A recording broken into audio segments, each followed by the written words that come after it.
Student screen दिख रही है क्या आप लोगों को? Yes sir. Yes sir. Okay fine. तो आज हम लोग स्टार्ट करने वाले हैं पीरियडिक क्लासिफिकेशन ऑफ एलिमेंट्स का लेक्चर नंबर 2। ओके, चलिए आगे बढ़ते हैं। ये जो आपको स्क्रीन पे दिख रहा है, मुझे जरा ये बताइएगा, ये जो ग्रुप 1 है और ये ग्रुप 2 है, इनको ब्लॉक के हिसाब से नाम दे तो कौन सी block of elements? Block s block. S s block elements बोलेंगे। ओके, एस ब्लॉक क्यों बोलेंगे सर? क्योंकि इसका लास्ट में एस ऑर्बिटल में और ये इलेक्ट्रॉन जाता है। yes. मतलब जो अंतिम इलेक्ट्रॉन रहती है, मतलब बैलेंस इलेक्ट्रॉन, मतलब लास्ट इलेक्ट्रॉन जो होता है एस ऑर्बिटल में जाती है, ठीक है ना? तो ग्रुप 1 और ग्रुप 2 बोलते हैं हम लोग एस ब्लॉक एलिमेंट। वहीं ग्रुप 13 से लेके ग्रुप 18 तक यदि ले लो आप, ओके, तो इनको हम लोग क्या बोलते हैं? ब्लॉक। पी ब्लॉक, क्योंकि इनके जो लास्ट इलेक्ट्रॉन होते हैं वो पी ऑर्बिटल्स में जाते हैं। ओके, ये दिमाग में रखिएगा। बट एक एक्सेप्शन भी है, हीलियम, ये एक एक्सेप्शन है, ये दिमाग में रखिएगा। हीलियम का लास्ट इलेक्ट्रॉन कहाँ जाता है? हीलियम का कॉन्फ़िगरेशन आप लिखते हैं तो 1s क्या होता है? 2 है ना? हीलियम का एटॉमिक नंबर 2 होता है। तो हीलियम एक एक्सेप्शन है, वो दिमाग में रखिएगा। ओके, अब ये वाला जो ग्रुप 3 से लेके 12 तक है, ये ग्रुप 3 से लेके 12 तक है, इनको हम लोग बोलते हैं डी ब्लॉक एलिमेंट या ट्रांजिशन एलिमेंट। ओके, और ये जो नीचे में पड़े हुए हैं इनको एफ ब्लॉक एलिमेंट्स बोला जाता है। इनका एक और नाम होता है inner transition element. Inner transition element क्यों? क्योंकि इनका जो पोजीशन होता है ये वाला लैंथेनॉइड्स यहाँ 57th वाले के पास ही रहता है, ठीक है ना? मैंने इसका पोजीशन आप लोगों को बताया था, क्या होता है इसका पोजीशन, कौन सी ग्रुप कौन सा period? Third group 6th period. ठीक है ना? यहीं पे है ये थर्ड ग्रुप 6 पीरियड में, ये यहीं पे ये लंबा सा रहता है। बट पीरियडिक टेबल बहुत लंबा हो जाता है यदि वहां पे रहता है, तो उसको निकाल के नीचे लिया है, ठीक है? और ये वाला जो होता है एक्टिनॉइड्स, इसका भी position third group 7th period. Third group 7th period, ठीक है ना? Got it? इसको हम लोग लैंथेनॉइड्स बोलते हैं और एक्टिनॉइड्स, गॉट इट? चलिए, तो ये दिमाग में रखिए। मॉडर्न पीरियडिक टेबल को हम लोग 4 ब्लॉक में क्लासिफाई करते हैं, ये तो आप लोगों को भली भांति मालूम चल गया है।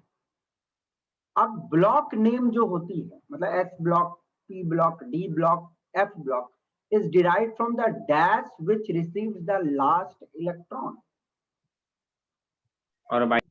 ऑर्बिटल, कौन सी ऑर्बिटल में लास्ट इलेक्ट्रॉन जा रहा है उससे उस ब्लॉक की नाम डिराइव होती है। Okay, I hope clear. चलिए अब आते हैं हम लोग एस ब्लॉक की कहानी। चलिए, एस ब्लॉक बनी हुई है ग्रुप 1 और ग्रुप 2 से मिलके, ये आपको मालूम होनी चाहिए। अब मैंने लास्ट क्लास में आप लोगों को याद करने बोल दिया था कि ग्रुप 1 के सारे एलिमेंट, ग्रुप 2 के सारे एलिमेंट इत्यादि आपको याद रहनी चाहिए। तो मुझे कौन बताएगा ग्रुप 1 के एलिमेंट्स का नाम? जल्दी जल्दी देखते हैं कौन कौन बताएगा। Hydrogen, lithium. Yes, hydrogen, lithium, sodium, potassium. Sodium, potassium,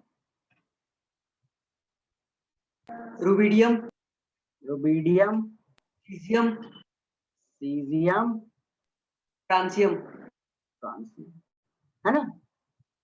Helena का रब से फरियाद याद रहनी चाहिए आप लोगों को। ओके, और ग्रुप 2 का क्या नाम है, जल्दी फटाफट। Beryllium, beryllium, magnesium, magnesium, calcium, और स्ट्रोंटियम, स्ट्रोंशियम, फिर barium barium, and radium. Radium. Very good, very good. तो ये सेकेंड ग्रुप के एलिमेंट्स का नाम हो गया। अब इनका यदि मैं general valence shell electronic configuration का बात करूं तो क्या होता है ये बताइए। मतलब लास्ट सेल का, मतलब अंतिम सेल का इलेक्ट्रॉनिक कॉन्फ़िगरेशन का बात। 2 नहीं, जैसे मैं हाइड्रोजन का कॉन्फ़िगरेशन लिखता हूं तो हाइड्रोजन का कॉन्फ़िगरेशन क्या लिखता हूं मैं, 1s1 लिखता हूं। लिथियम का क्या लिखता हूं, 1s2 2s1, ठीक है ना, गॉट इट। सोडियम का क्या लिखोगे बच्चों, बताओ तो मुझे जल्दी से, फटाफट बताना। 1s2 2s2 2p6 3s1, है ना, गॉट इट। उसी प्रकार पोटासियम का मैं कैसे लिख सकता हूँ, पोटासियम का सबसे सामने नोबल गैस आर्गन होता है, तो आर्गन 18 हो जाती है ना, तो आर्गन फिर कहाँ इलेक्ट्रॉन जाएगा, 1s2 4 में 4s1, ओके, गॉट इट। उसी प्रकार रुबिडियम का क्या लिख सकते हैं, krypton 5s1, krypton 5s1। Caesium का क्या, रेडियम ना, xenon, जेनन, yes, argon krypton जेनन, जेनन 54। xenon 6s1, उसी प्रकार फ्रांसियम का रेडॉन 7s1, है ना। तो आप क्या देख रहे हैं, हम लोग इसका यदि अंतिम सेल का कॉन्फ़िगरेशन का बात करें तो 1s1 मतलब पहला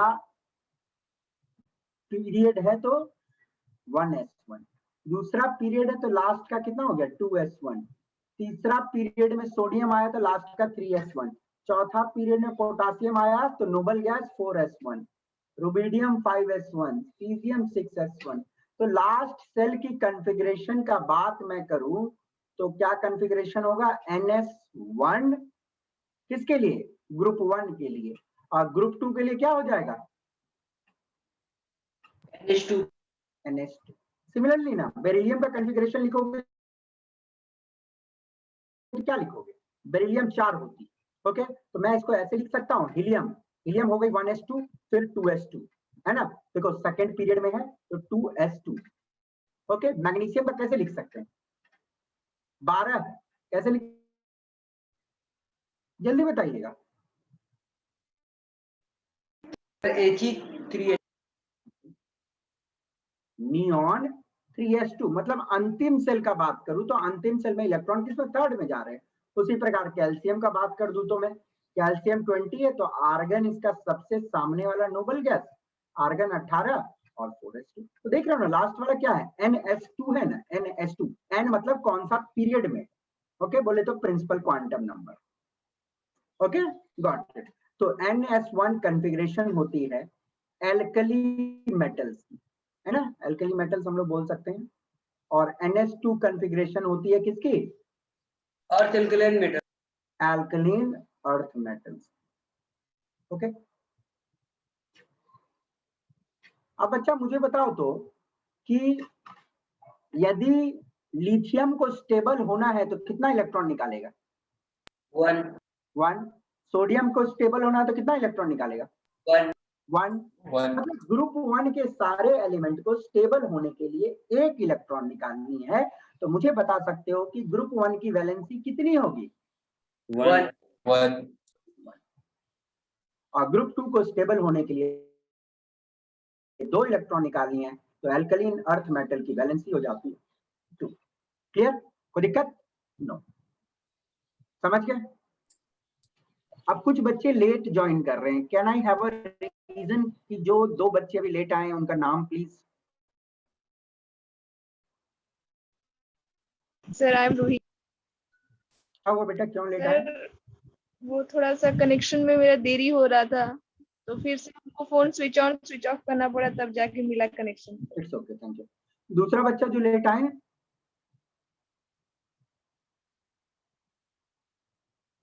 ओके चलिए, प्लीज जो भी थोड़ा लेट कर रहे हैं तो देखो कि लेट ना हो प्लीज। ओके चलिए, dash element have low dash energy, ध्यान से बताइएगा। ये जो एलिमेंट्स हैं ये कैसे हैं, बहुत रिएक्टिव हैं कि नॉन रिएक्टिव है, मुझे ये बताना। ये जो ग्रुप 1 और ग्रुप 2 के एलिमेंट्स है, ये रिएक्टिव मेटल्स होते हैं कि नॉन रिएक्टिव? ये होते हैं रिएक्टिव। क्यों रिएक्टिव होते हैं? क्योंकि ये फटाक से चाहता है कि हम अपना इलेक्ट्रॉन निकालें। सोडियम का 11 होता है, तो सोडियम 2 और 8 करना चाहता है, 2 8 1 होती है इसकी। तो सोडियम क्या चाहता है कि मैं एक लूज करके किसका जैसा बन जाऊं, नियॉन का जैसा बन जाऊं। तो एक इलेक्ट्रॉन सोडियम फटाक से निकालने के लिए इसको बहुत ज्यादा एनर्जी खर्च करना पड़ेगा कि बहुत कम एनर्जी में निकल जाएगी, कम एनर्जी में निकल जाएगी। ओके, तो इसलिए इलेक्ट्रॉन कम एनर्जी में निकलती है। तो हम लोग एक स्पेशल टर्म, एनर्जी का मतलब होता है कि एक इलेक्ट्रॉन निकालने के लिए कितनी एनर्जी की रिक्वायरमेंट है। तो सोडियम से एक इलेक्ट्रॉन निकालने की बहुत कम एनर्जी रिक्वायरमेंट है, इसलिए लो आयनाइजेशन एनर्जी। ठीक उसी प्रकार मैग्नीशियम को 2 इलेक्ट्रॉन निकालना है, बनती है Mg2+। तो पहले एक इलेक्ट्रॉन निकालेगा, फिर दूसरा इलेक्ट्रॉन निकालेगा। तो मुझे एक बात बताइएगा कि ये आपको ग्रुप 1 वाले ज्यादा रिएक्टिव लगेंगे, ग्रुप 2 वाले ज्यादा रिएक्टिव लगेंगे? ग्रुप 1 वाले, क्योंकि एक ही इलेक्ट्रॉन फटाक से निकाल देगा। इनको तो 2 निकालना है, तो 2 निकालने के लिए थोड़ा ज्यादा मेहनत लगेगा। तो ऑब्वियस सी बात है, हाईली रिएक्टिव है, काफी रिएक्टिव है। तो बालक लोग मुझे बताना, क्या दे कंबाइंड स्टेट में पाए जाएंगे कि फ्री स्टेट में पाए जाएंगे? क्या होगा? Combined state. They are never found in free state. Free state में कभी नहीं मिलेगा आप लोगों को, हमेशा ये कंबाइंड स्टेट में ही पाए जाते हैं। अंडरस्टूड? चलिए नेक्स्ट, अब डिटेल्स में हम लोग देखेंगे पी ब्लॉक एलिमेंट। तो पी ब्लॉक एलिमेंट कहां से शुरू होता है बेटा? ग्रुप नंबर 13 और ग्रुप नंबर 18 तक चलती है, ये दिमाग में रखिएगा। अब पी ब्लॉक में डिफरेंट सीरीज होती है, 2p series, 3p series, 4p series, 5p, 6p और 7p। 2p सीरीज में आता है ये बोरोन से लेके नियॉन तक, 3p में यहां से यहां तक, उस प्रकार 4p 5p में आती है। ठीक है, अंडरस्टूड? अब देखिए, इनको हम लोग पी ब्लॉक क्यों बोलते हैं ये तो आपको मालूम है, क्योंकि लास्ट इलेक्ट्रॉन पी ऑर्बिटल में एंटर करती है, इसलिए हम लोग इसको पी ब्लॉक एलिमेंट्स बोलते हैं। ओके, लास्ट इलेक्ट्रॉन कहां पे? पी ऑर्बिटल में एंटर करती है। इसका general valence shell electronic configuration क्या होगा? कोई थोड़ा दिमाग लगा के बता सकता है? मतलब कोई एक कॉन्फ़िगरेशन आप लिखो और मुझे थोड़ा दिमाग लगा के बताओ कि इसका कॉन्फ़िगरेशन क्या हो सकता है, जल्दी। क्या हो सकता है? किसी एक का लिख लेना यार, लिख के तो पता चल जाएगा। बोरोन का यदि लिखेगा तो बोरोन का 5 हुआ, और मैं वैलेंस सेल पूछ रहा हूं, मतलब अंतिम सेल का कॉन्फ़िगरेशन पूछ रहा हूं। क्या होगा? बोरोन का लिखोगे तो 1s2 2s2 2p1, तो मतलब अंतिम सेल में क्या आ रहा है? ns2np1, है ना, ns2np1। तो इसका आउटर मोस्ट कॉन्फ़िगरेशन होगा, मतलब लास्ट वाले घर का, सेकंड शेल का, सेकंड सेल के s ऑर्बिटल में इलेक्ट्रॉन और p ऑर्बिटल में इलेक्ट्रॉन, तो ns2np1। वैसे ही एल्युमिनियम का बात करोगे तो क्या हो जाएगा? थर्ड सेल आ गई है, तो थर्ड सेल आ गई है तो एल्युमिनियम का कॉन्फ़िगरेशन क्या लिख दोगे? बैलेंस वाला 3s2 3p1। गैलियम का क्या लिख दोगे? 4s2 4p1। अंडरस्टूड? इसका 5s2 5p1, 6s2 6p1, 7s2 7p1। Okay, very आसान। अब आपको दिमाग में ये रखनी है कि पी ब्लॉक एक ऐसा ब्लॉक है जिसमें मेटल्स भी रहते हैं, है ना। अब कौन कौन मेटल्स है, कुछ मेटल का एग्जांपल बताओ तो यहाँ पे कौन कौन मेटल है, देखते हैं कौन बता सकता है कि sir metal. Aluminium, gallium, aluminium metal है, ओके। तो ये गैलियम, लेड मेटल है, बिस्मथ मेटल है, थैलियम मेटल है, ओके। बहुत सारे मेटल्स। इसमें nitrogen, non phosphorus, carbon, nitrogen, sulphur oxygen non metal है। और ये जो सीरी टाइप का देख रहे हो, ये सीरी के दोनों साइड में जो है उनको हम लोग मेटलॉइड्स बोलते हैं। तो आपको दिमाग में ये रखनी है कि पी ब्लॉक एक ऐसा ब्लॉक है जिसमें मेटल्स तो हैं ही, साथ में नॉन मेटल्स भी है और साथ में मेटलॉइड्स भी। This is the only block जहां पे मेटल के साथ non metals along with metalloids, okay. आपको इंपॉर्टेंट ये वाली याद रखनी,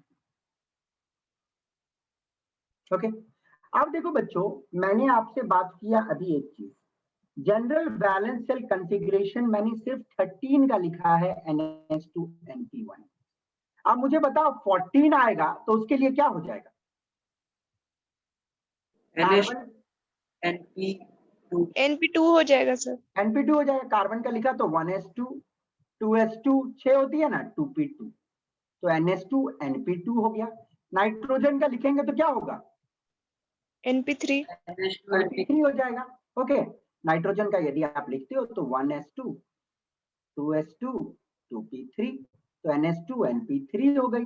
इसका NS2NP4 हो जाएगा, इसका NS2NP5 हो जाएगा। हीलियम को छोड़ दो, इसका NS2NP6 हो जाएगा। तो पूरी पी ब्लॉक का यदि जनरल बैलेंस सेल कॉन्फ़िगरेशन बात करें तो NS2NP1 to 6 हो जाएगा, ये दिमाग में रखना। अब यदि आपको बच्चा देखो इसका कॉन्फ़िगरेशन मालूम चल गया तो आप सबका लिख सकते हो, 2s2 2p1, फिर नीचे वाले का क्या होगा, 3s2 3p1, ठीक है ना, 4s2 4p1, सबका लिख सकते हो। अंडरस्टूड? वेरी आसान होता है इलेक्ट्रॉनिक कॉन्फ़िगरेशन लिखना होता है।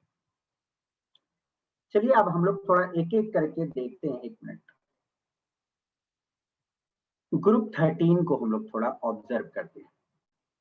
चलिए ग्रुप 13 का कॉन्फ़िगरेशन जो जनरल है आपको पता चल गया, NS2NP1 होगा। तो बोरोन का मैं आपसे पूछ रहा हूं कि भैया मुझे वैलेंस सेल इलेक्ट्रॉनिक कॉन्फ़िगरेशन बता दो, क्या होगा? जल्दी बताना, जल्दी। बोरोन का क्या होगा valence shell electronic configuration? 2s2 2p1। Very good.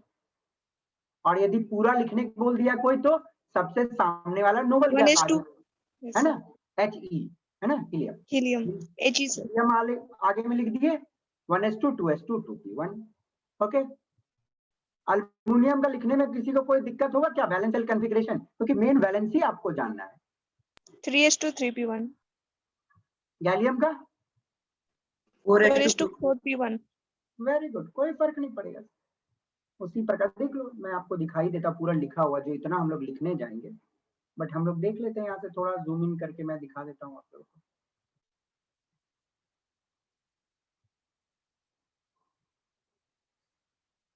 देखो, है ना, 2s2 2p1, 3s2 3p1, 4s2 4p1, 5s2 5p1, 6s2 6p1। उसी प्रकार कार्बन का NS2NP2 जान गए, 2s2 2p2, तो सिलिकॉन थर्ड पीरियड आ गई ना, okay. 3s2 3p2, 4s2 4p2, 5s2 5p2, 6s2 6p2। कितना आसान हो जाता है लिखना कॉन्फ़िगरेशन। नाइट्रोजन सके, अब ये ध्यान देना पी ब्लॉक में हीलियम छोड़ के बाकी सब सेकेंड पीरियड स्टार्ट होता है, ये सेकेंड पीरियड, ओके। तो nitrogen 2s2 2p3, 3s2 3p3, arsenic 4s2 4p3, antimony 5s2 5p3, bismuth 6s2 6p3, ठीक है ना। इस तरह ऑक्सीजन और फ्लोरीन सबका आप लोग जान सकते हो। चलिए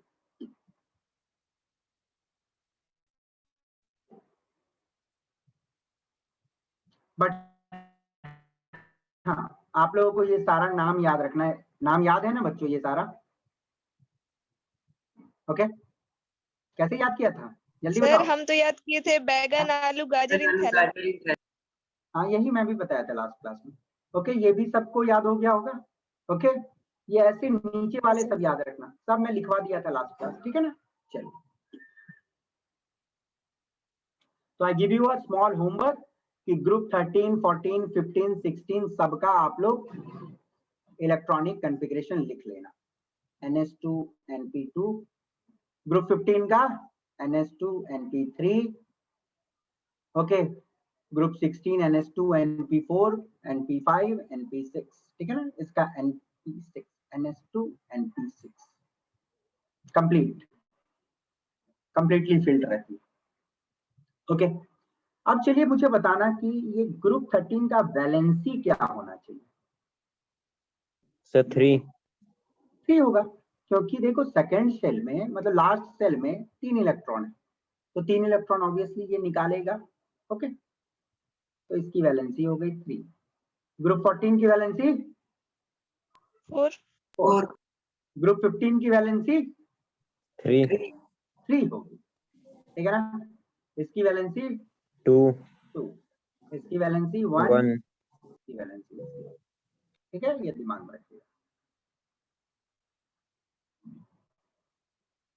नेक्स्ट आ जाओ, मैं आपसे चलो बात करता हूं मेटेलिक कैरेक्टर के बारे में। तो बालकगण मुझे बताइएगा कि मेटेलिक कैरेक्टर जो है, जैसे चलो आप कौन सा एग्जांपल ले लो, ये वाला ले लो, डाउन द ग्रुप ही पहले देखते हैं। मुझे बताओ कि डाउन द ग्रुप 15 में आ रहे हैं तो नाइट्रोजन एक नॉन मेटल है, फॉस्फोरस नॉन मेटल है, नॉन मेटल के बाद आर्सेनिक एंटीमनी आ गई मेटलॉइड, बिस्मथ एक मेटल है। मतलब आप डाउन द ग्रुप जा रहे हो तो मेटेलिक कैरेक्टर क्या हो रही है, इंक्रीज। ओके तो down the group P block में मेटेलिक कैरेक्टर इंक्रीज हो रही है।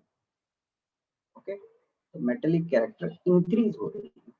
अब मुझे एक बात बताओ, जैसे मैं इधर का एग्जांपल ले रहा हूँ, ये वाला का एग्जांपल ले रहा हूँ, चलो अक्रॉस द पीरियड अल्युमिनियम एक मेटल है, सिलिकॉन मेटल से कम हो गया, मेटलॉइड प्रॉपर्टी आ गई, फिर नॉन मेटल, फिर ये ज्यादा अच्छा नॉन मेटल, ये और ज्यादा अच्छा नॉन मेटल।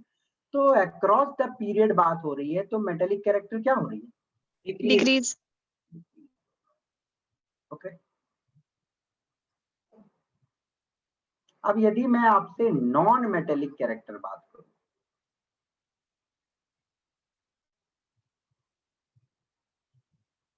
चलिए जल्दी से बताइए, तो डाउन द ग्रुप क्या होगा, डिक्रीज सर। डिक्रीज होगा बेटा, डिक्रीज। देखो यदि मैं नीचे जा रहा हूं तो नॉन मेटल का मतलब क्या होता है कि कितना जल्दी इलेक्ट्रॉन गेन कर सकता है। और आप लोग बहुत ही अच्छे से जानते हो, जूनियर क्लास में पढ़े हुए हो कि इसका तो एक ही सेल है, यहाँ पे 2 सेल हो जाते हैं, यहाँ पे 3 सेल हो जाएगी। अब नंबर ऑफ सेल्स बढ़ेगा तो साइज बढ़ता है ना। अब मुझे एक बात बताओ, फ्लोरीन इलेक्ट्रॉन जल्दी गेन करेगा, इसका ये न्यूक्लियस और इसका ये न्यूक्लियस, कि ये जल्दी इलेक्ट्रॉन गेन करेगा, फ्लोरीन, है ना। Non metallic character means gaining electron, तो फ्लोरीन जल्दी इलेक्ट्रॉन गेन करेगा। तो down the group non metallic character क्या होगी, डिक्रीज। और अक्रॉस द पीरियड इंक्रीजेस, ठीक है ना।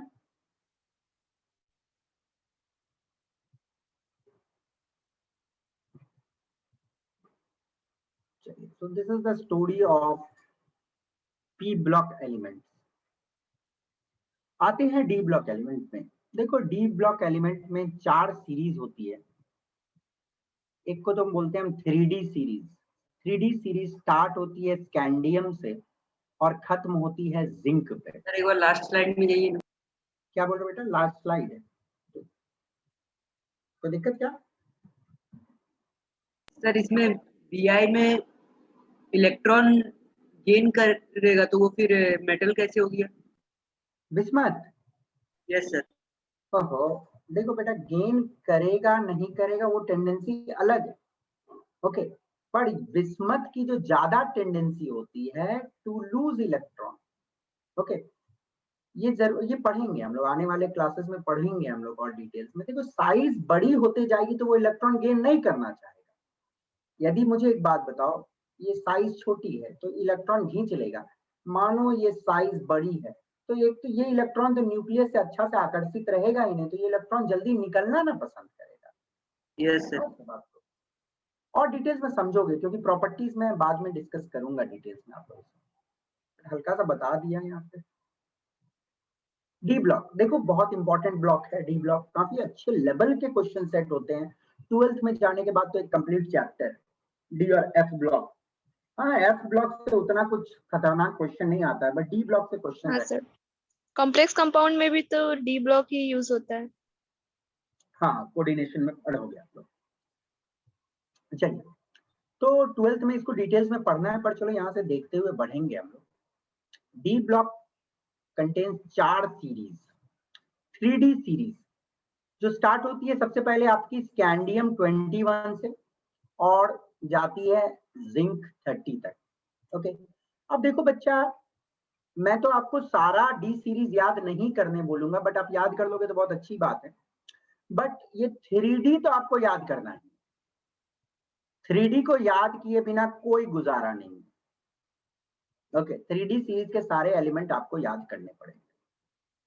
ओके तो 3D सीरीज सबसे पहले स्कैंडियम से स्टार्ट होता है और जिंक तक कंटिन्यू होती है। सबका नाम आपको मालूम है ना? स्कैंडियम, इसका नाम क्या है? Yes sir, titanium, titanium, vanadium, chromium, manganese, iron, cobalt, nickel, copper and zinc. अब देखो इसको याद करने के लिए ये एक मैं मेनोमिक्स आपके लिए लिख दिया हूं, मतलब एक तरीका है आप याद कर सकते हो इसको। इट्स शक्ति, शक्ति ठीक है ना, शक्ति। मुझे हिंदी उतना अच्छे से नहीं लिखने आता पर ठीक, शक्ति वकर। सर मेरा भी वही हाल है। ओके शक्ति वकर मनफी कोनी कूजन। देखो मैं जो बोल रहा हूँ उस शब्द को संस्कृत टाइप का लग रहा है थोड़ा सा बट याद कर लो। शक्ति वकर मनफी कोनी कूजन, ठीक है याद हो जाएगा। शक्ति वकर मनफी कोनी कूजन। ओके तो याद कर लेना शक्ति, शक्ति स्कैंडियम, शक्ति वकर, ओके मनफी कोनी कूजन। याद हो जाएगा बेटा? कोशिश करेंगे सर। कोशिश नहीं करना, याद करना है इसको, ठीक है ना। एक दो बार बोलना नहीं, याद हो जाएगा, याद करना जरूरी है।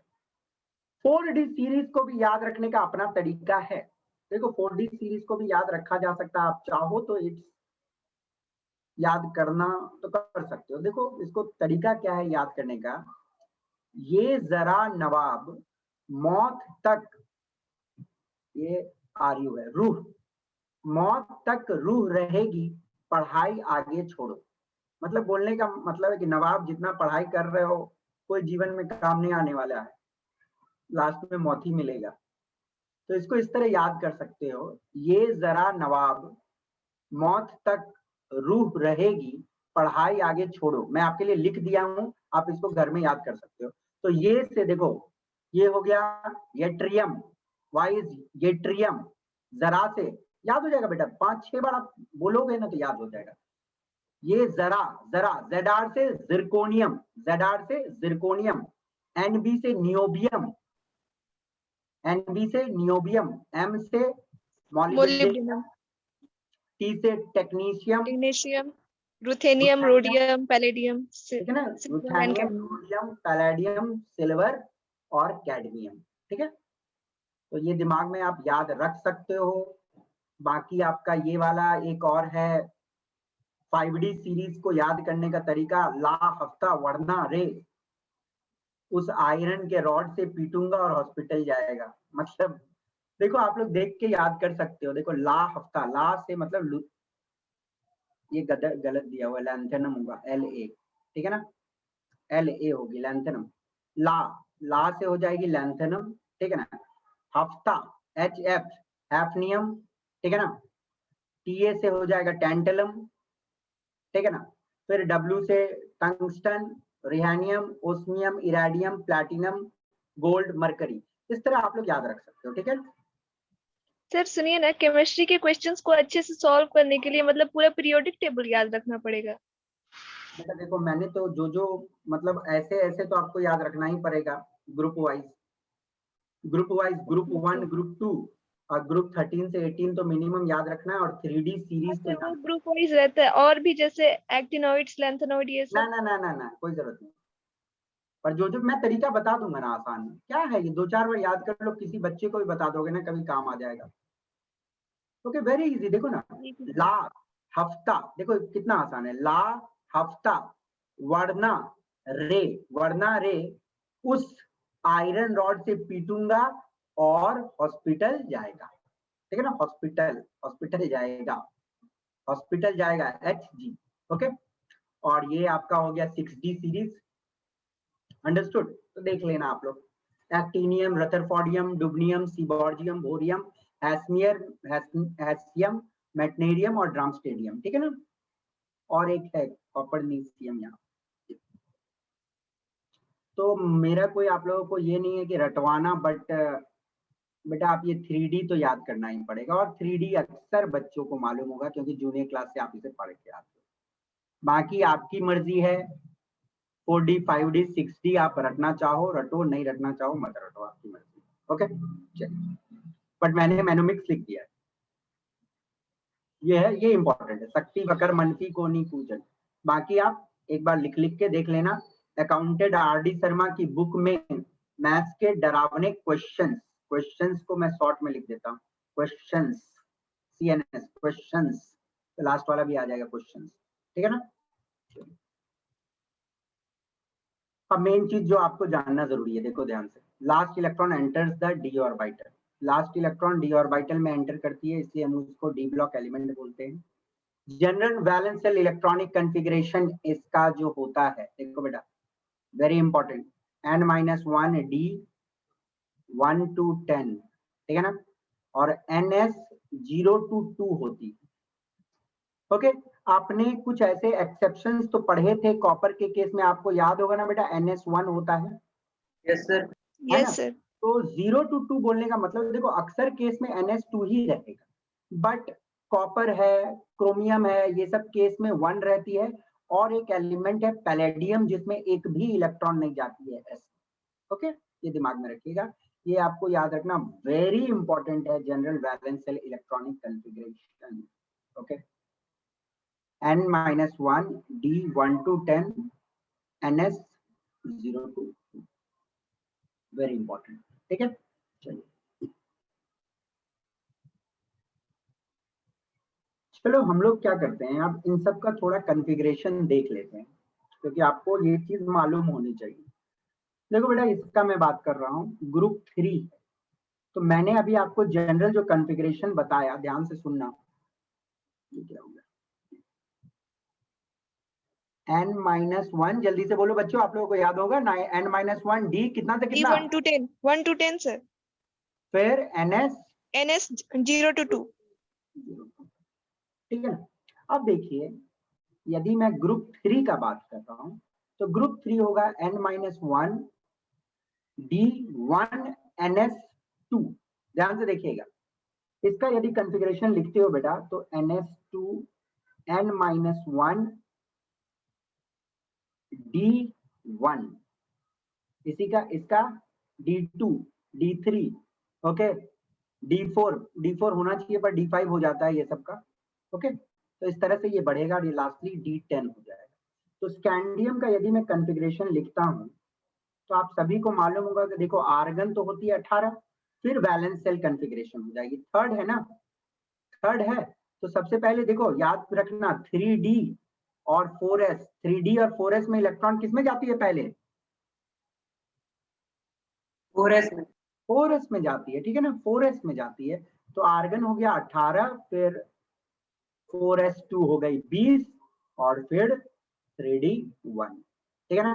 टाइटेनियम का आप लोग लिख लोगे ना, यस सर। Yes sir.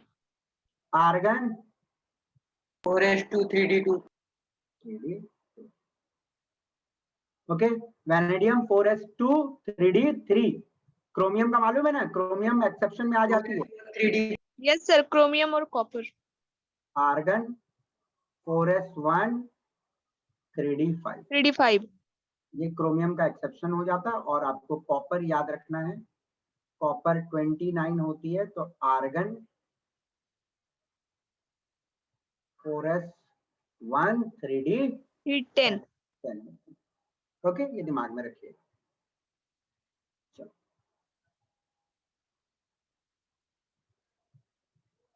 अब देखो इन एलिमेंट का एक खासियत बेटा, ये सारे एलिमेंट्स मेटल्स होते हैं। ओके, ये सारे एलिमेंट मेटल्स होते हैं। डी ब्लॉक ही एक ऐसा ब्लॉक है जहां पे सारे एलिमेंट मेटल्स। ओके, इनके जो आयंस बनते हैं वो कलर्ड आयंस बनते हैं। आयंस कलर्ड आयन बनते हैं। इनकी वेरिएबल वैलेंसी होती है। आपने देखा ना, जैसे iron 2+, iron 3+, copper 2+, copper plus. तो ये जो एलिमेंट्स है ग्रुप 3 से लेके 12 में, ग्रुप 3 से लेके 12 में उनका वेरिएबल वैलेंसी होता है। ओके, यूं तो 12 का नहीं होता है, बट 12 के डिटेल्स में मैं आपको नहीं ले जाऊंगा अभी। बट हाँ, ये दिमाग में रखो कि ट्रांजिशन एलिमेंट्स का वेरिएबल वैलेंसी होता है। अब 12 का क्यों नहीं होता वो डिटेल्स मैं आपको 12th में बताऊंगा। ओके, ग्रुप 12 का कहानी आपको मैं 12th में बताऊंगा। और एक छोटा सा चीज मैं आपको बता दे रहा हूं बेटा, ये ग्रुप 12 को छोड़ के बाकी सबको बोला जाता है ट्रांजिशन एलिमेंट। इसको ट्रांजिशन एलिमेंट नहीं बोला जाता, ये ध्यान देना, not yes transition. Sir, D completely field रहता है इसीलिए ना।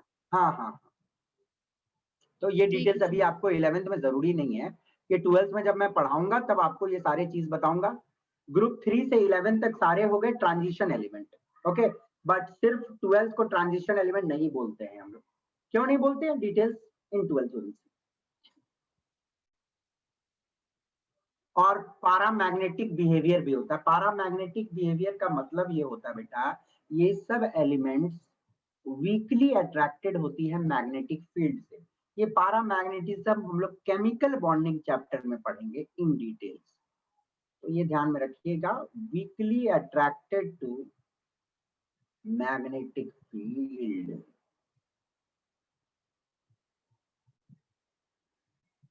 ओके, वेरी इंपॉर्टेंट, ये डी ब्लॉक एलिमेंट के कैरेक्टरिस्टिक है, ये वीकली अट्रैक्टेड होते हैं मैग्नेटिक फील्ड। ओके, तो I request you one thing, कि आप प्लीज 3D के सारे के electronic configuration please as a homework लिखिएगा एक बार घर में। 3D के सारे इलेक्ट्रॉनिक कॉन्फ़िगरेशन आप घर में जरूर लिखिएगा एक बार। होगा ना बेटा, लिखोगे ना आप लोग? Yes sir. यस सर, बिल्कुल लिखेंगे। चलो आ जाओ एफ ब्लॉक। देखो एफ ब्लॉक एलिमेंट से यूं तो क्वेश्चंस बहुत हाई लेवल के क्वेश्चन सेट नहीं होते हैं, जो एक पैटर्न क्वेश्चन है उसके अलावा और कोई क्वेश्चन नहीं आता। मतलब लास्ट 10-20 साल में जितना नीट या आईआईटी के एग्जामिनेशन में पूछ लिया गया है वही क्वेश्चन रिपीट हो गया है एफ ब्लॉक। कुछ क्वेश्चन होते हैं इससे, बट हाँ चलो, जो जो क्वेश्चन होते हैं वो कैसे पूछे जाएंगे उन कॉन्सेप्ट को समझ लो। सबसे पहले आपको ये याद रखना है कि एफ ब्लॉक स्टार्ट होता है सीरम से और लुटेशियम तक कंटिन्यू होती है 58 से 71। देखो एग्जाम में आप क्वेश्चन क्या पूछ देगा आपसे, ध्यान से सुनना। आपसे 4 ऑप्शन दे देगा। ऑप्शन में रहेगा 49, ऑप्शन में रहेगा 63, ऑप्शन में रहेगा 69, ऑप्शन में रहेगा 57। ओके, आपसे पूछ देगा कि इनमें से कौन कौन एलिमेंट एफ ब्लॉक एलिमेंट हैं। 63 एंड 69। सर 49 को छोड़ के सब, 49 और को सर छोड़ 57 सर, 49 और 57 ये दोनों को छोड़ के। आपको ये रेंज याद रखना है कि 4F सीरीज, आपको मालूम है ना, लास्ट क्लास में मैंने बताया था आप लोगों को, एफ ब्लॉक एलिमेंट 2 तरह से कॉम्प्रोमाइज होती है। एक होती है F4F सीरीज, ये लास्ट क्लास में मैंने आपको बताया था, और एक होती है 5F series. Okay, yes sir. Got it. आपको 4F सीरीज का रेंज याद रखना है, कहां से कहां तक, 58 से 71। कंफ्यूज मत होइएगा, कुछ बुक में क्या करता है, लैंथेनम को भी यहीं लिख देता है नीचे। अब लैंथेनम को यहां लिखने का रीजन यही होता है कि लैंथेनम से इसकी प्रॉपर्टीज मिलती है। लैंथेनम यहाँ पे नहीं आएगा, लैंथेनम डी ब्लॉक एलिमेंट में आ जाता है, ये दिमाग में रखिएगा, ठीक है ना। बहुत सारे बुक में पर यहाँ पे लिख देता है क्योंकि प्रॉपर्टीज इससे मिलती है। उसी प्रकार एक्टिनॉइड शुरू होता है आपकी थोरियम 90 से 90 Yes, sir. थोरियम से और लॉरेंसियम 103 तक जाता है। 103 अब इसमें कितने एलिमेंट्स है ये आपको याद रखना है, 14 14 एलिमेंट्स ईच, ठीक है ना। 4f सीरीज में भी 14 है, 5f सीरीज में भी 14 एलिमेंट्स। अंडरस्टूड बच्चों? आपको रेंज याद रखना है, कौन Yes, कहां sir. से स्टार्ट होना है। देखो एक और चीज बता देता हूं, एलिमेंट्स आफ्टर यूरेनियम, यूरेनियम कितना 92 ना, 90, 91, 92 elements after uranium 92 are known as trans uranium element। इनका एक स्पेशल नाम दिया जाता है। 92 के बाद जो एलिमेंट होते हैं उनका नाम होता है ट्रांस यूरेनियम एलिमेंट। ट्रांस मतलब बाद। ओके स्टूडेंट्स, तो ये इंपॉर्टेंट था। 4f सीरीज 58 से 71, 5f सीरीज 90 से 103। और कौन से सर एलिमेंट? अभी आप जो बोले सर हम नहीं सुन पाए, नेटवर्क इशू हो रहा था सर। 92 के बाद आप क्या बोले? 92 के बाद वाले एलिमेंट को बोला जाता है ट्रांस यूरेनियम एलिमेंट्स, ठीक है ना। जो एलिमेंट 92 के बाद होती है एफ ब्लॉक में, इन सबको हम लोग ट्रांस यूरेनियम एलिमेंट बोलते हैं, ठीक है ना। समझ गए? Yes sir. हाँ सर। आपको लैंथेनॉइड्स का पहला एलिमेंट और लास्ट एलिमेंट याद रखना है। पहला एलिमेंट और लास्ट एलिमेंट याद रखना है। ओके, इनको लैंथेनॉइड्स क्यों बोला जाता है? क्योंकि 4f सीरीज का बहुत ज्यादा प्रॉपर्टी 57th एलिमेंट लैंथेनम से मिलता है, La। ओके, लैंथेनॉइड्स इसलिए क्योंकि इनका बहुत ज्यादा प्रॉपर्टीज लैंथेनम से मिलता है। एक्टिनॉइड्स इसलिए क्योंकि इनका बहुत ज्यादा प्रॉपर्टी एक्टिनियम 89th एलिमेंट से बहुत ज्यादा मिलता है। General valence shell electronic configuration आपको याद रखना है। देखो मैं ये लिखता हूं, आप मुझे बताना है ये वाला F1 से 14 रहेगा। चलो जो आपको नहीं मालूम है वो मैं लिख दे रहा हूँ, F1 to 14 रहेगा। अब प्रिंसिपल क्वांटम नंबर का वैल्यू n से कितना कम रहेगा f के लिए, ये बताओ। 2 कम रहेगा। 2 कम रहेगा। बालक लोग याद करो, लास्ट क्लास में मैंने आप लोगों को बताया था f का जो n का वैल्यू होगा ना वो 2 कम रहेगा। d का जो n का वैल्यू रहेगा वो कितना कम रहेगा? 1 कम रहेगा। कम रहेगा। तो ये d1 to 10 मत बोल देना आप, ये अरे भैया 14 इलेक्ट्रॉन हट गया तो अब इलेक्ट्रॉन बचती नहीं है, d0 to 1 ही रहेगा, ठीक है ना। और ns ये दिमाग में रखना। कुछ कुछ ऐसे एक्सेप्शंस हैं जहां पे डी में 2 भी इलेक्ट्रॉन जाते हैं, बट उसमें आपको दिमाग खर्चा करने की जरूरत नहीं। ओके, सर 0 to 1 क्यों हो गया डी में? डी में 0 to 1 इसलिए हो गया कि देखो पहले जब स्टार्ट हुआ तो एस में गया, ठीक है ना, गॉट इट। फिर Yes, उसके sir. बाद लोअर वाला एफ में गया और फिर उसके बाद डी में गया, तो डी में के लिए इलेक्ट्रॉन बचता ही नहीं है। यदि आपको लास्ट क्लास का कुछ कहानी याद होगा तो मैं आपको दिखा देना चाहता हूँ। मैंने आपको लिख के दिखाया था ये वाला, देखो पहले एस में गया, ठीक है, फिर एफ में गया, फिर डी में जाने के लिए इलेक्ट्रॉन बचता ही नहीं है, तो इसलिए 0 to 1 ही रहेगा। Got it? समझ गए? Yes sir.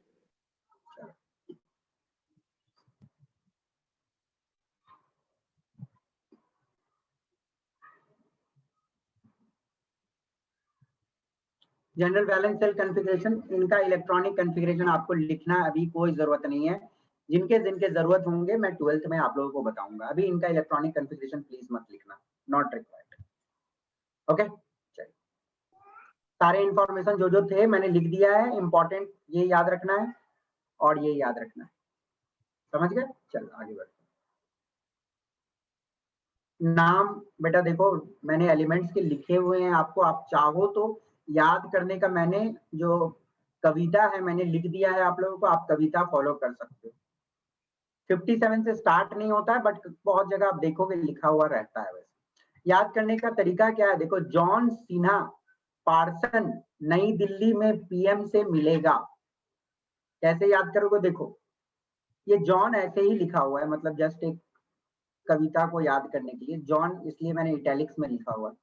Sinha, John Sinha, John Sinha का नाम सुने ना, फाइटर जो है ना, लड़ाई करता है। Yes sir. सर हम नहीं सुने थे। नहीं सुने, मोटा फाइटर होता है जो।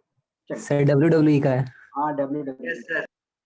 तो देखो जॉन सिन्हा से सी आ जाएगी सेरियम, पार्सन का पीआर से आ जाएगा प्रेसोडाइमियम, ओके प्रेसोडाइमियम, और एनडी, न्यू दिल्ली का एनडी लेना है, इसका एन और इसका डी देखो,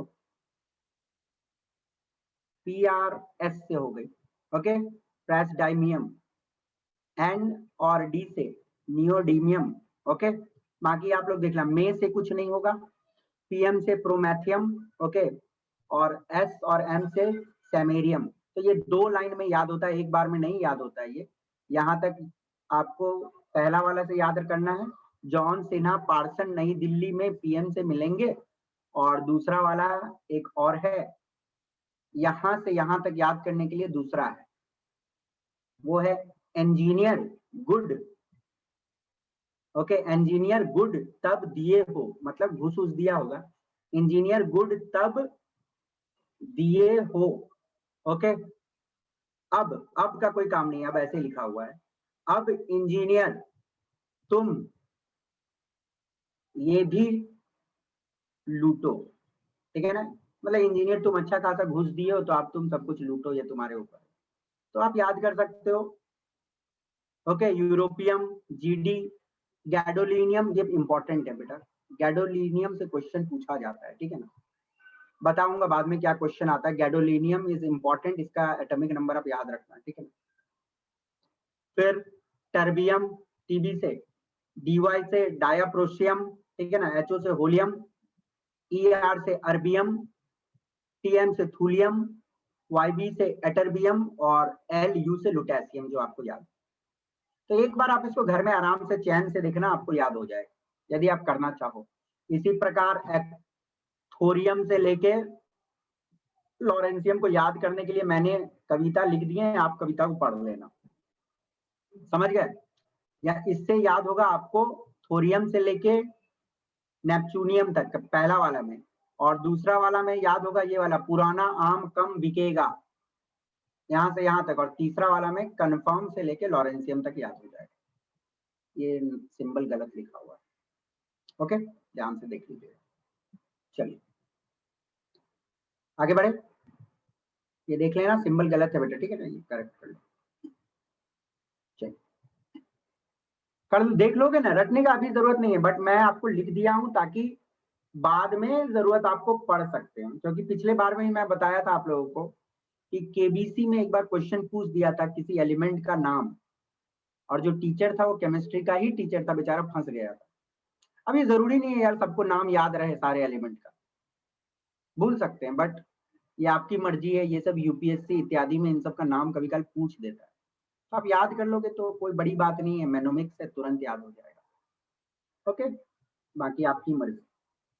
अब आ जाओ, चलो मोस्ट इंपॉर्टेंट टॉपिक पे, ओके। अच्छा कितना कितना बच्चा कोशिश करेगा याद करने का?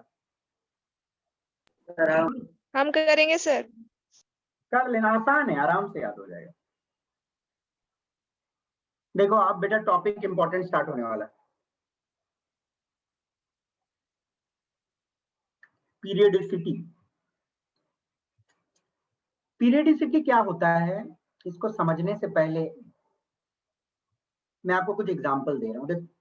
बेटा ये जो एलिमेंट्स मैंने लिखे हैं, ये कौन से एलिमेंट्स हैं? ग्रुप 1 है। Yes sir. ये वाला कौन से मेटल है? अल्कलाइन। नोबल गैस है, नोबल गैस। ओ हाँ सर। नोबल गैसेस है। अब देखना ध्यान से, मैं जो चीज बताना चाहता हूँ,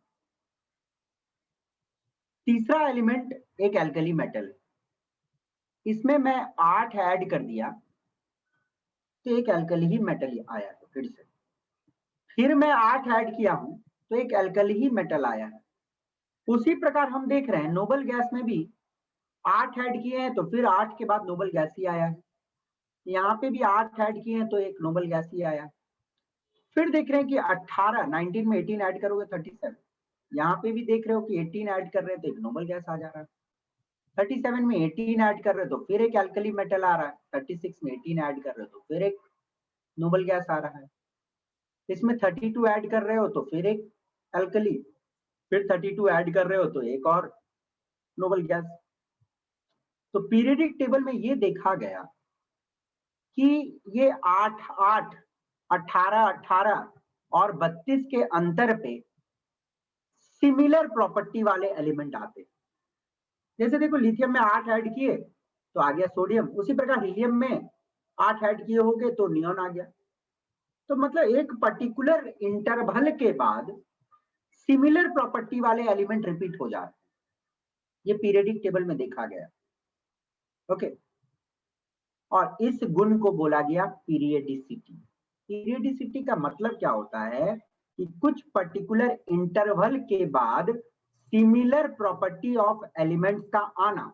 जैसे कि देखो लिथियम 3 है, आप 8 एलिमेंट जब घूम के आओगे, 8 एलिमेंट जब घूम के आओगे तो ये देख रहे हो कि भैया वापस सोडियम आ गया है जो सिमिलर प्रॉपर्टी है। फिर 8 एलिमेंट घूम के आए तो पोटासियम आ गया, फिर 18 एलिमेंट घूम के आए तो रुबिडियम आ गया। तो मतलब क्या हो रहा है देखो कि एक ग्रुप में सिमिलर प्रॉपर्टी वाले चीज आने लगे। ओके, आप यदि इधर भी देखोगे तो सेम कहानी है। 4, 8 ऐड किए तो आ गया एल्कलीन अर्थ मेटल, फिर 8 ऐड किए तो आ गया एल्कलीन अर्थ मेटल, 18 ऐड किए नेक्स्ट तो एल्कलीन अर्थ मेटल। तो पीरियडिक टेबल में एक चीज देखने को मिलता है कि कुछ एलिमेंट्स के बाद सिमिलर प्रॉपर्टी वाले एलिमेंट आ जाते हैं।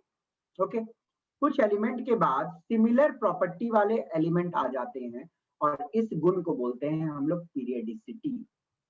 ओके, तो क्या होता है, रिपीटेशन होता है प्रॉपर्टीज का एक रेगुलर इंटरवल के बाद। यदि आप अरेंज करोगे किस वे में, एटॉमिक नंबर के हिसाब से अरेंज। इंक्रीजिंग। आपको मालूम है पीरियडिक टेबल एटॉमिक नंबर से बनी हुई है। अब किसी ने ये क्वेश्चन पूछ दिया था एक बार कि सर मतलब एक ग्रुप में काहे सेम प्रॉपर्टी होता है, तो इसका रीजन आप पढ़ो एक बार। केमिकल प्रॉपर्टीज कौन डिसाइड करता, मुझे बताओ। एटम्स जो रिएक्ट इलेक्ट्रॉन, एटम जो रिएक्ट करते कैसे रिएक्ट करते भैया, इलेक्ट्रॉन निकालता है और रिएक्शन होती है। अब इलेक्ट्रॉन कौन सा निकलता है, पहला सेल वाला, वैलेंस, वैलेंस। तो यदि हम लोग चलो ग्रुप 1 का ही केस लें, ग्रुप 1 में है hydrogen, lithium, sodium, potassium, rubidium, caesium, francium. इसका electronic configuration 1s1। Valence shell लिख रहा हूं क्योंकि हमको मालूम है केमिकल प्रॉपर्टी वैलेंस सेल से ही डिसाइड होती है। वैलेंस सेल 1s1, इसका 2s1, इसका 3s1, इसका 4s1, 5s1, 6s1, 6s1, 7s1। Francium के बारे में उतना इंफॉर्मेशन अभी नहीं मिला है, रिसर्च चल रहा है अभी। फिर भी देख रहे हो लास्ट सेल में एक ही इलेक्ट्रॉन है, तो इन सबको एक ही इलेक्ट्रॉन निकाल के स्टेबिलिटी पाना है ना। Same number of electrons in outermost shell, एक एक इलेक्ट्रॉन है ना भाई। ओके, यदि मैं बात करूं ग्रुप 17 का,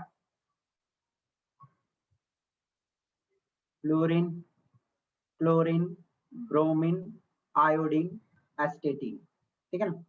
तो मुझे एक बात बताना, फ्लोरीन का क्या होता है कॉन्फ़िगरेशन, जल्दी बताना, वैलेंस वाला। NH2 NP5 होता है ना इनका, यस सर, इसका क्या होगा 2s2 2p5, 7 इलेक्ट्रॉन, इसका 17 रहता है, तो 17 से पहले नियॉन आता है 10 और 12 और 17, 3s2 3p5। इसी प्रकार ब्रोमीन का 4s2 4p5, 5s2 5p5, 6s2 6p5। तो हम लोग देख रहे हैं कि भैया सबका एक ग्रुप में हम देख रहे हैं कि नंबर ऑफ बैलेंस इलेक्ट्रॉन तो सेम, तो मतलब क्या है, प्रॉपर्टी भी सेम रहना है। अब ये लोग स्टेबिलिटी कैसे पाएगा मुझे बताना, तो 5 इलेक्ट्रॉन लूज करके, वो सर एक इलेक्ट्रॉन गेन करके। ये जो p ऑर्बिटल्स हैं, तो p ऑर्बिटल में 3 डब्बा है, तो 3 डब्बा में इलेक्ट्रॉन कैसे रहता है, ऐसे ही से रहता है ना। No sir. No sir, sir, एक एक ऊपर, एक क्लॉकवाइज नीचे। है और एक एंटी। हाँ ऐसे रहता है। तो फ्लोरीन सोच रहा है कि भैया कि एगो इलेक्ट्रॉन आ जाए मेरे में तो बड़ी मजा आ जाएगा, तो एगो इलेक्ट्रॉन कहीं से वो बाहर से ले लेता है ऑपोजिट स्पिन वाला, तो कॉन्फ़िगरेशन फुल। अब वो थोड़े चाहेगा कि 5 को इलेक्ट्रॉन निकालने के लिए तो बहुत एनर्जी लग जाएगा, तो 5 इलेक्ट्रॉन निकालेगा नहीं, एक इलेक्ट्रॉन गेन कर लेगा, और वहीं इसका लास्ट एस वाला में एक इलेक्ट्रॉन तो निकाल लेगा। तो पीरियडिसिटी का ये रीजन है। और ये तो बच्चा वाला चीज है, ये देख लो, ये क्लास 10 का बच्चा लोग को समझाने में काम आता है कि नहीं। और मोस्ट इंपॉर्टेंट चीज, एक चीज बताना चाहता हूँ, एक बात बताओ मुझे, number of shell is equal to which number? Period number. Period number. जितने सारे सेल्स होंगे उतने सारे वो पीरियड में वो होगा, ये दिमाग में रखिएगा। Okay, this is the thing. Periodicity. अब पीरियडिसिटी मतलब केमिकल प्रॉपर्टीज सिमिलर रह रहे हैं। तो केमिकल प्रॉपर्टीज में साथ में हम लोग बहुत सारे प्रॉपर्टीज हम लोग देखने वाले हैं कि कौन कौन से प्रॉपर्टी में क्या क्या डिफरेंस आता है एक पीरियड में या एक ग्रुप में। ओके, तो चलिए हम लोग सबसे पहला प्रॉपर्टी आज देखेंगे। ओ, प्रॉपर्टी देखने से पहले एक नया चीज आपको सीखना जरूरी है, जिसके बारे में शायद जूनियर बच्चे नहीं सुने होंगे, मतलब जो अभी 10th से आए हैं जस्ट। ये सबसे इंपॉर्टेंट, इफेक्टिव न्यूक्लियर चार्ज। बेटा ये कॉन्सेप्ट यदि आपको नहीं आता है ना तो पीरियडिक टेबल चैप्टर खत्म है, एकदम पूरा द एंड, खल्लास।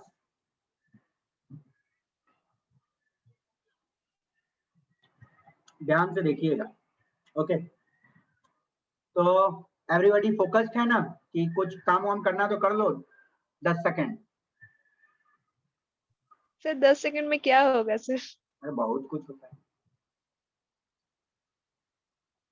हो गया, स्टार्ट किया जाए? चलिए, यस सर। ऑलरेडी। चलिए, इफेक्टिव न्यूक्लियर चार्ज, ये कॉन्सेप्ट क्या बोलता है, ध्यान से सुनना बेटा मेरे। ये हो गया न्यूक्लियस, ठीक है।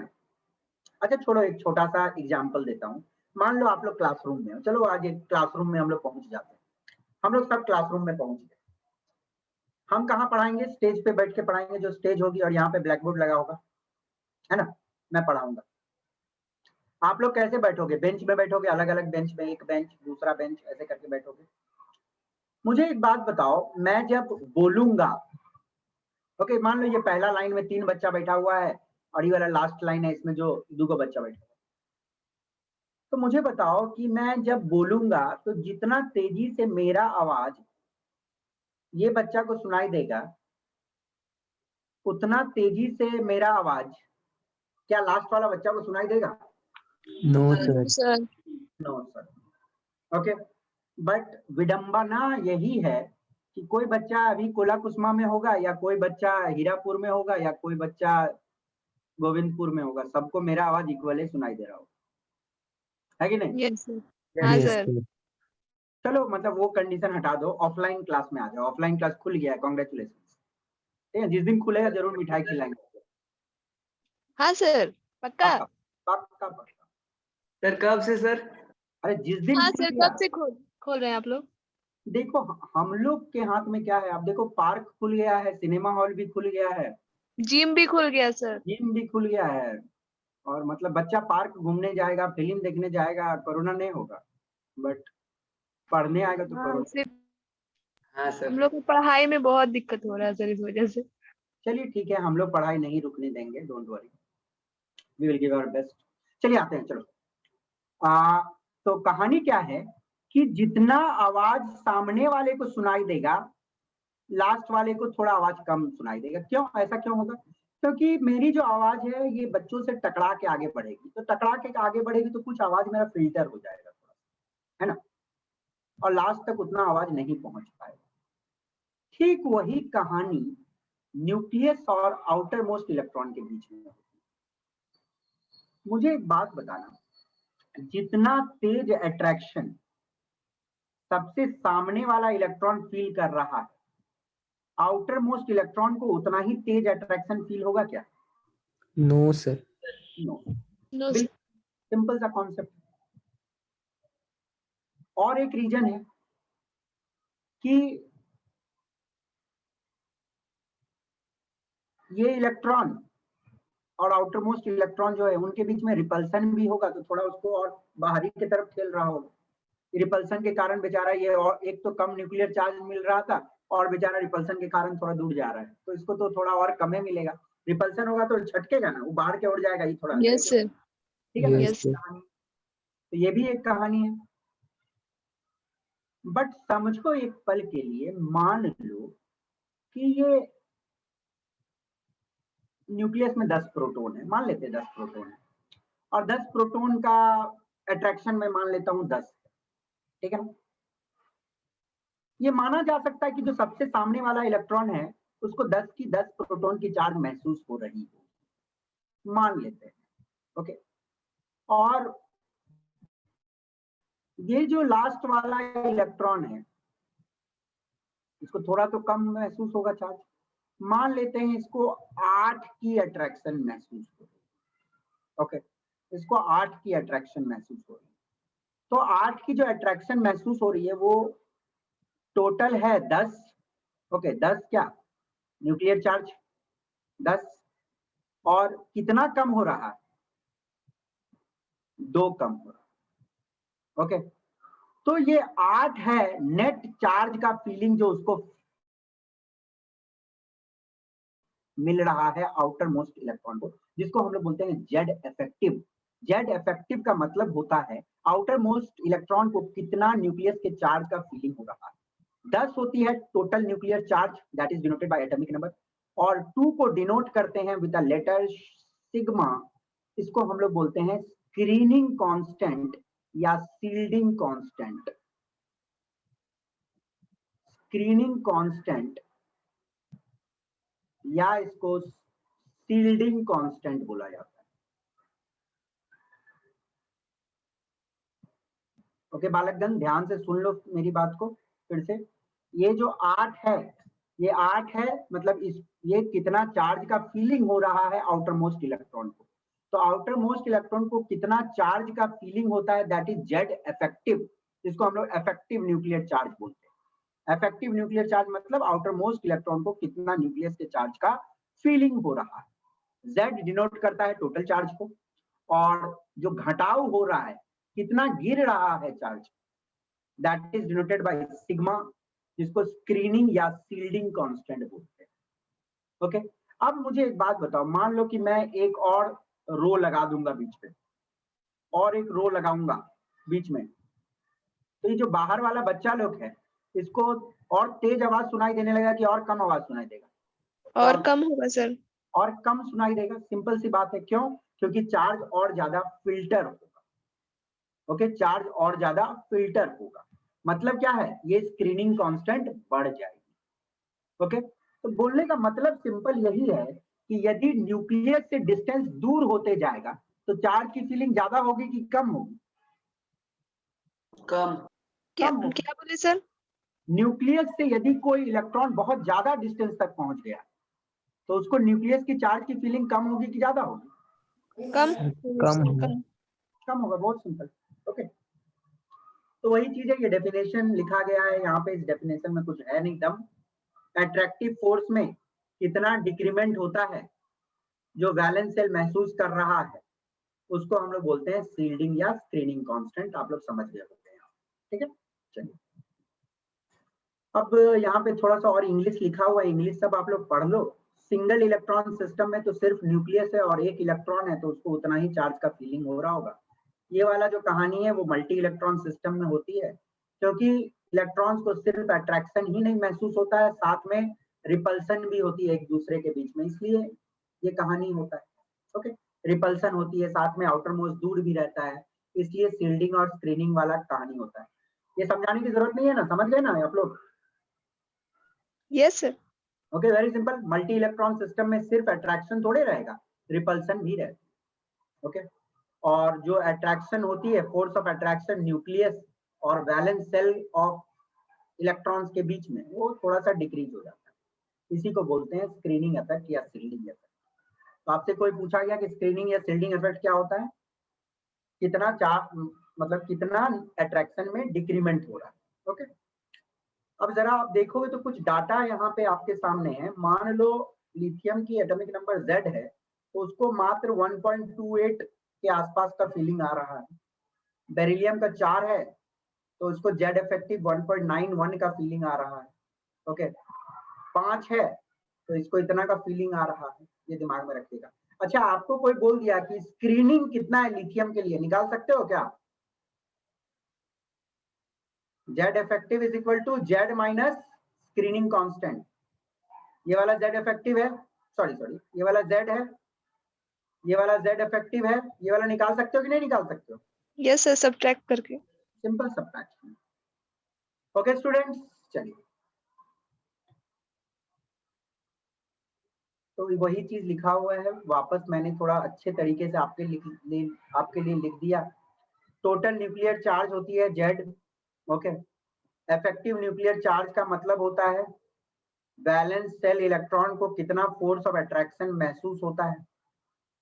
ओके, तो Z इफेक्टिव को कभी कभी Z स्टार से भी डिनोट किया जाता है, ठीक है ना। Z star Z effective same होती है, that is total nuclear charge minus screening या शील्डिंग कांस्टेंट। समझ गए? कोई दिक्कत नहीं? No sir.